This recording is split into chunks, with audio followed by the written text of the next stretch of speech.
militari della Movida in via Palazzo a Mestre, il COSP ha deciso che nei fine settimana i controlli saranno al massimo livello con tutte le forze di polizia in campo, esercito compreso.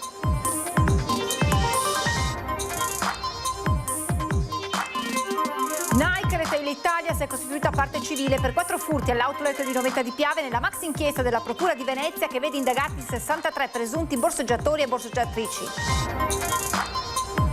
A Carpenedi in centinaia hanno partecipato all'ultimo commosso saluto a Pietro Serafin, morto a 24 anni in sella alla sua moto sabato scorso sul versante trentino del Passo San Pellegrino.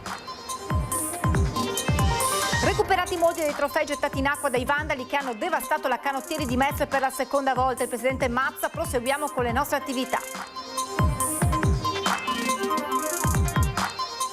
Lavoro alla Costan Press di Scorzè, lavoratori in stato di agitazione, non arrivano i 150.000 euro decisivi per le manutenzioni e la continuità produttiva salta il piano, in bilico 125 famiglie. È approdato anche a Venezia il progetto nazionale che sostiene le biblioteche penitenziarie, si chiama Svuota la vetrina, la solidarietà delle librerie cittadine. Edizione veneziana dei telegiornali di Antenna 3, buonasera e ben ritrovati in apertura. La cronaca, perché dopo le ultime risse nei locali della Movida in via Palazzo a Mestre, il COSP ha deciso che nei fine settimana i controlli saranno al massimo livello con tutte le forze di polizia in campo, compreso l'esercito, soddisfazione tra i cittadini.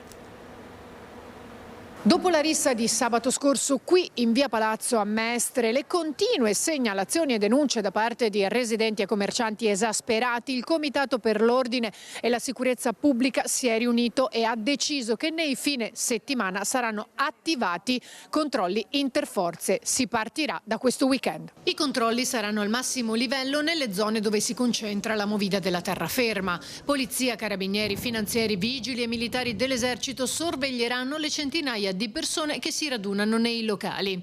Soddisfazione tra i residenti che ormai sono esasperati ma anche impauriti che possano esserci ritorsioni in seguito alle loro continue segnalazioni. Credo che questo possa funzionare perché essendoci sistematicità nei controlli quantomeno dovrebbe essere un deterrente o un invito, se vogliamo essere, come dire, teneri verso questi benedetti gestori dei locali che non intendono rispettare nessuna regola.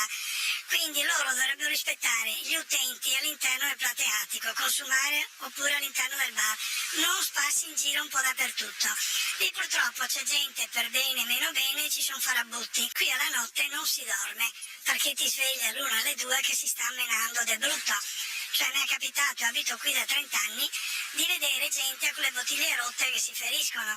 Quindi situazioni molto pesanti. Abbiamo chiesto a tutte le forze dell'ordine uno sforzo ulteriore nel potenziamento dei pattugliamenti e della sicurezza della città, ha dichiarato il prefetto Darcopellos. Anche se, evidenzia un residente, questa situazione insostenibile viene segnalata già da troppo tempo. Doveva arrivare prima, assolutamente sì, perché potevamo evitare. Io avevo già avvertito più di qualcuno, ho fatto anche situazioni illustrate, ma dovevano sì arrivare prima di aspettare le risse, i feriti in maniera violenta. Mi ricordo l'ultima ha coinvolto tutti i bar, perché poi dopo sono coinvolti tutti, non ce n'è uno che rimane fuori. Per cui voglio dire, devono sì intervenire prima. Spero che verifichino anche il fatto che danno da bere ai minorenni, il fatto dei dipendenti, che personale c'è, assunto, non assunto. Lunedì il risultato delle misure stabilite dal COSP del primo fine settimana di controlli sarà esaminato durante un tavolo in prefettura con eventuali aggiustamenti. Dopo la decisione del Comitato per l'Ordine e la Sicurezza di controlli serrati via Palazzo arriva l'annuncio del candidato sindaco di centrodestra Simone Venturini: arruoleremo oltre 200 nuovi agenti di polizia locale. Arruoleremo 200 nuovi agenti di polizia locale da impegnare nelle strade, sicuramente per reprimere e contrastare alcuni fenomeni di microcriminalità presenti in città, ma anche per contrastare tre importanti fenomeni: l'abbandono dei rifiuti, il turismo cafone in centro storico e il sovraffollamento abitativo in alcune parti della nostra città. 200 nuovi agenti che si aggiungono a quelli già arruolati negli scorsi anni, che hanno potenziato molto il nucleo di polizia locale. La sicurezza ai centrale nel programma elettorale del candidato di centrodestra Simone Venturini, che annuncia il potenziamento della polizia locale con nuovi agenti, destinati a rafforzare un corpo che oggi può contare su 480 operatori già operativi sul territorio, dotati di formazione specifica, armamento, unità cinofile. Sarà potenziata la Smart Control Room, destinata a diventare sempre di più la vera torre di controllo della città. Nel 2015 le telecamere erano 134, oggi sono 822 e saliranno a 917 entro la fine dell'anno. Agiremo su 3 fronti: il potenziamento degli organici delle forze dell'ordine, la riqualificazione urbanistica ed edilizia di alcuni pezzi di città che sono purtroppo oggi abbandonati, e dall'altra parte un grande lavoro di prevenzione, in particolare parlando ai giovani e alle seconde generazioni. I nuovi ingressi dunque consentiranno di rafforzare 3 nuclei specializzati: il primo dedicato alla tutela del centro storico e delle isole, il secondo per contrastare l'abbandono dei rifiuti, il terzo si concentrerà nelle zone critiche di Mestre e della terraferma, dove il fenomeno del sovraffollamento abitativo ha assunto in alcuni casi dimensioni non più tollerabili, spiega Venturini, che conclude: Fa inoltre sorridere che una coalizione incentrata sul buonismo e sul lassismo oggi parli di sicurezza. Parte dei problemi in questa città e in questo nostro paese nascono proprio da lì, da una politica troppo lassista e da un vogliamoci bene generalizzato che ha aperto le frontiere senza alcun tipo di controllo.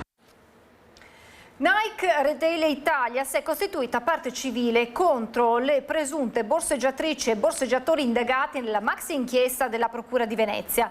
Nike, che avanzerà la richiesta di risarcimento nelle prossime udienze, chiede conto per 4 episodi nel punto vendita dell'outlet di Noventa di Piave tra aprile e maggio 2024. L'ammissibilità della parte civile sarà decisa nell'udienza del 19 maggio.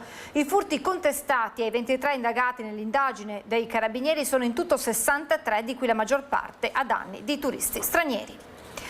A Carpenedo in centinaia hanno partecipato all'ultimo commosso saluto a Pietro Serafin, morto a 24 anni in sella alla sua moto sabato scorso sul versante trentino del Passo Pellegrino. I funerali nel pomeriggio.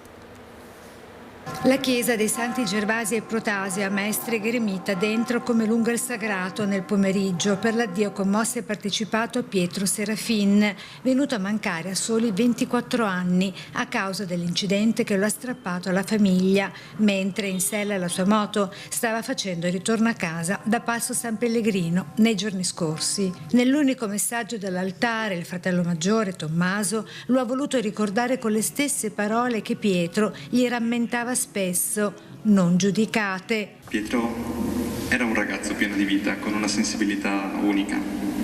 Aveva solo bisogno di essere visto per quello che era. Ha sofferto l'incomprensione altrui, ma è sempre riuscito a farsi amare lo stesso. L'insegnamento più grande che porto con me è quello che lui mi ha lasciato: non giudicare gli altri, guardare al cuore delle persone. Il feretro è arrivato dentro una bara in legno chiaro e avvolta da fiori bianchi e rossi, benedetto a fine omelia dal parroco Don Gianni Antoniazzi, che ha officiato la cerimonia di addio. Feretro accompagnato da mamma Consuelo, papà Mauro e dal fratello Tommaso, su cui per l'ultimo saluto sono stati appoggiati i tanti cuoricini in legno con i messaggi scritti dagli amici, gli ex colleghi di lavoro e gli amici sportivi. Fuori, lungo il sagrato, con i compagni di calcio del Mestre Fenice, calcio a 5, dove Pietro militava, anche i genitori di Alex Marangon, con la mamma Sabrina, in mano una rosa bianca, piange. È stata collega di lavoro di Consuelo, la mamma di Pietro, il 24enne tragicamente scomparso. Straziante la separazione da lui e l'accettazione della tragedia. La mamma ti ama, Pietro, il papà ti ama e il tuo fratellone ti ama e ti amerà sempre. Abbandonate i pregiudizi, guardate al cuore delle persone. Pietro lo faceva e il mondo era più bello intorno a lui. Per questo, grazie.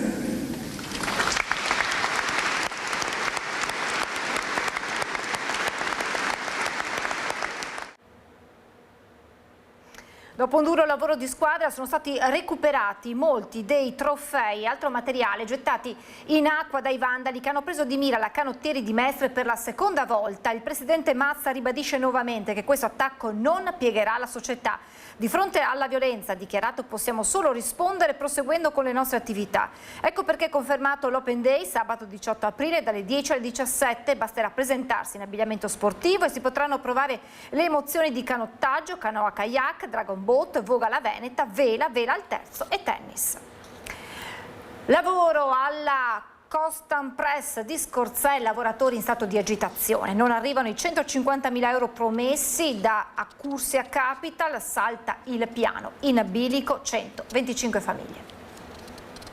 La crisi della Costan Press di Gardigiano di Scorzè si aggrava dopo il mancato versamento dei 150.000 euro promessi da Accursia Capital, una somma decisiva per le manutenzioni e la continuità produttiva, la cui assenza mette ora a rischio il concordato e apre lo scenario della liquidazione giudiziale.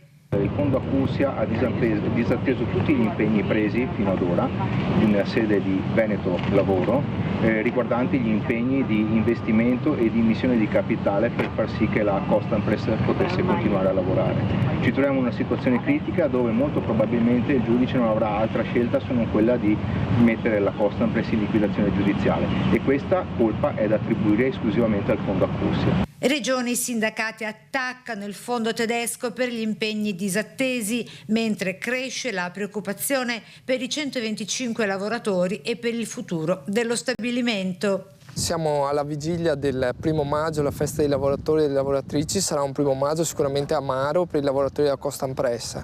Noi oggi qui facciamo l'assemblea, condanniamo con forza l'atteggiamento del fondo Accursia. Accursia è un altro di quei fondi come Callista o come altri fondi del territorio che vengono qui a predare aziende. Sono fondi fantasma, fondi vuoti che distruggono il tessuto industriale, distruggono l'occupazione. Finisce con un muro contro muro il primo incontro tra la direzione della Fenice e la nuova RSU dei lavoratori del Teatro di Venezia. Davanti alla richiesta di aumentare l'organico rispetto ai numeri previsti per legge, affermano i sindacati in una nota, la direzione ha dichiarato ufficialmente di non avere alcuna intenzione di avviare trattative su temi contrattuali e organizzativi finché resterà in essere lo stato d'agitazione legato alla vicenda Venezia. L'aumento del prezzo del gas influisce pesantemente anche su chi lavora il vetro nelle fornaci, ma spiega il presidente del consorzio Promovetro è ancora gestibile. Sentiamo il perché. Il gas per noi è un elemento basilare per la nostra lavorazione e gli incrementi che abbiamo avuto nell'ultimo mese e mezzo sicuramente sono stati significativi. La situazione ci preoccupa. L'aumento del prezzo del gas influisce pesantemente anche su chi lavora il vetro nelle fornaci, essendo un elemento fondamentale. Nonostante questo, però, la situazione, spiega il presidente del consorzio Promovetro Murano, è ancora gestibile. Quello che ci rassicura è il fatto che noi a settembre 2025, all'atto di stipulare i nuovi contratti, con il consorzio Vetroenergia che ci raggruppa per l'acquisto del gas e con l'aiuto assolutamente funzionale dei nostri fornitori, siamo riusciti a fare dei contratti che prevedevano sia il prezzo variabile, come normalmente accade, ma anche due nuove soluzioni: il prezzo fisso o, ancora meglio, il prezzo fisso o variabile, per cui ad esempio taluni di noi che hanno scelto questa opzione pagano il 50% a prezzo fisso e il 50% a prezzo variabile di mercato. Quindi questo fa sì che, se come in questo caso l'aumento è stato dell'80%, questo aumento venga assolutamente abbattuto e portato a circa la metà, il 40%. Insula presenta il bilancio degli ultimi anni di attività. Negli ultimi 3 è stato assegnato un appartamento al giorno, ma le polemiche politiche sul patrimonio di edilizia pubblica, sfitto a Venezia, continuano. A fine mandato, come il resto del Consiglio di amministrazione di Insula, il presidente uscente Fabio Raschillà traccia un bilancio degli ultimi 3 anni di attività della società che gestisce la residenzialità pubblica e la gestione del patrimonio edilizio del Comune di Venezia. Negli ultimi 5 anni abbiamo sostanzialmente assegnato una casa al giorno, circa 1200 case, circa un quarto del patrimonio immobiliare del Comune di Venezia è stato completamente rinnovato in questi ultimi anni. Penso che siano delle cifre veramente importanti. Dei 5.335 appartamenti di Insula in Comune di Venezia, 4.143 sono affittati. 630, la maggioranza dei restanti 1.192 sono sfitti. Gli altri sono divisi da Insula in varie categorie, come in manutenzione, in programma di manutenzione, in attesa di prima assegnazione o in 106 casi come occupati senza titolo. Noi lasciamo questi 600 appartamenti ancora da ristrutturare, ma all'inizio di questi 3 anni ce n'erano all'incirca 1500, quindi ne abbiamo sistemati o li stiamo facendo circa 900, di cui 400 già assegnati e gli altri 500 in questo momento in corso di manutenzione. Fabio Raschillà è candidato alle prossime elezioni comunali di Venezia con Fratelli d'Italia, partito di cui è stato anche coordinatore cittadino. La casa e la residenzialità o la loro mancanza sono da anni un argomento politico sensibile, spesso al centro di polemiche in città. Quello che vengono dati negli ultimi anni come dei dati sono dei dati ovviamente pretestuosi. Non è vero che il settore della casa è un settore che è stato lasciato abbandonato da questa amministrazione, prova ne sono i dati anche che vediamo oggi in questa conferenza stampa, ma soprattutto c'è molta ipocrisia in quello che è ovviamente questo tema. Motivo di polemica è anche il calcolo degli appartamenti sfitti. Secondo la lettura che si dà qui, dei quasi 1200 appartamenti attualmente non occupati, gli sfitti puri sono come detto 630. Comitati per la casa o partiti di opposizione invece conteggiano come sfitti anche quelli catalogati da Insula come in attesa di prima assegnazione o in programma di manutenzione. Noi ci auguriamo di continuare il lavoro nella prossima amministrazione, dall'altra parte invece ci sono solamente degli slogan e non c'è contezza. Difatti, se vi fosse contezza, probabilmente nel passato ci avrebbero lasciato una situazione migliore rispetto a quella che c'è oggi. A seguito di un incontro con il ministro Adolfo Urso, il presidente della regione Alberto Stefani ha paventato l'ipotesi che Porto Marghera diventi un sito europeo per lo stoccaggio delle materie prime strategiche, tra cui le terre rare. Favorevole Confindustria Veneto Est, secondo cui potrebbe rappresentare un'iniziativa strategica non solo per il Veneto ma per l'intero sistema paese. Molto più fredde le reazioni della CGIL e di Ca' Foscari. La politica con le elezioni a Venezia. Città Vive sostiene la candidatura a sindaco di Claudio Verniere e si propone come la vera alternativa civica per il rilancio del comune. Domenica incontro con i cittadini e le associazioni in via Piave. Ci siamo resi conto che in questi ultimi 30 anni di amministrazione la qualità della vita ha avuto un impoverimento molto forte in tutto il territorio, Marghera, Mestre, Venezia. C'è il dentista e l'avvocato, l'architetto e il docente universitario, la ristoratrice e la centralinista, la guida turistica e il commerciante nella lista Città Vive che sostiene la candidatura a sindaco di Venezia di Michele Vernier.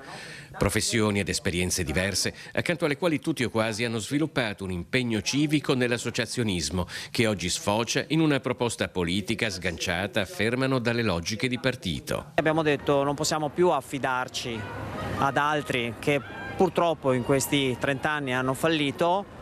Forse è il caso che noi, che abbiamo già dimostrato nel mondo reale, nel mondo del professionismo e che abbiamo già toccato associazionismo e volontariato, di metterci la faccia. Nel programma di Città Vive c'è innanzitutto una decisa spinta democratica al decentramento, municipalità forti, bilancio partecipato e consulte permanenti, inquadrate però in un'azione globale in cui i grandi temi, lavoro, casa e sicurezza, si sviluppano in una visione sistemica. Ci sono anche progetti ispirati ad iniziative di altre città europee che sono riusciti a rilanciarsi e a migliorare la qualità della vita dei propri cittadini. Città Vive parla anche e soprattutto ai delusi dalla politica con uno scopo.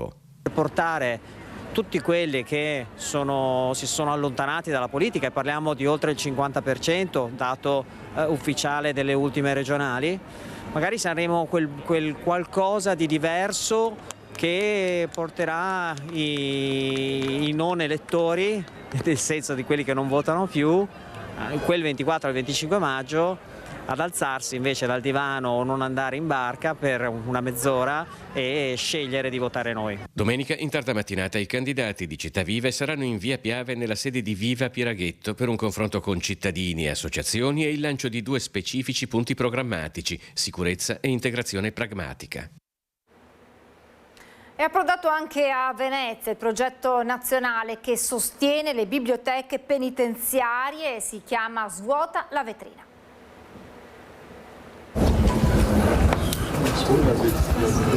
Il via con una pièce performativa, dentro i mimi a rappresentare in vetrina la situazione detentiva, 3 libri sparsi qua e là. Fuori, la gente curiosa e stupita davanti a una libreria improvvisamente animata.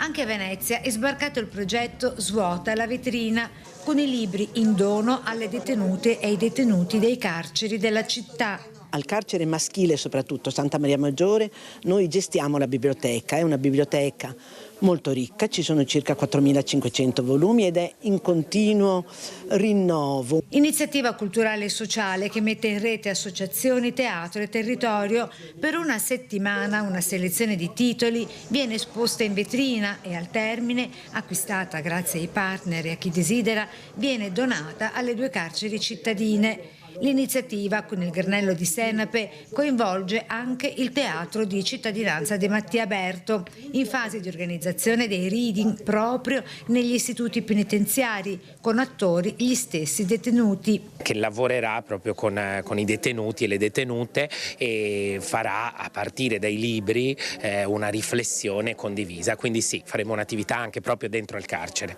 Nel progetto anche la Fondazione Rubelli e il Forum del Libro. Che si occupa di promozione della lettura. In che modi? In tutte le forme possibili e soprattutto del libro come cura, come luogo, come strumento per aggregare le persone. Il libro può fare comunità. Ecco, il progetto Svuota la vetrina, nel momento in cui i libri di una vetrina, di una libreria importante come la Toletta di Venezia, vanno alle carceri e diventano strumento di condivisione, di pensieri, di immaginazione, di fantasia da parte delle persone che sono lì, in questi luoghi difficili, come dire, credo che fanno al meglio la loro funzione. Al termine dell'iniziativa, con la raccolta e distribuzione, i libri diventeranno strumenti per percorsi di lettura e riflessione all'interno della casa di reclusione femminile della Giudecca e del Santa Maria Maggiore, entrambi a Venezia. E quindi siamo sempre alla ricerca di progetti che ci aiutino in questa attività. La biblioteca è aperta 4 giorni alla settimana, ci sono 2 volontari tutti i giorni, quindi i detenuti hanno pieno accesso. Siamo in chiusura, io vi lascio come di consueto alla sigla e a seguire le previsioni del tempo. Grazie per essere stati in nostra compagnia, buon proseguimento di serata.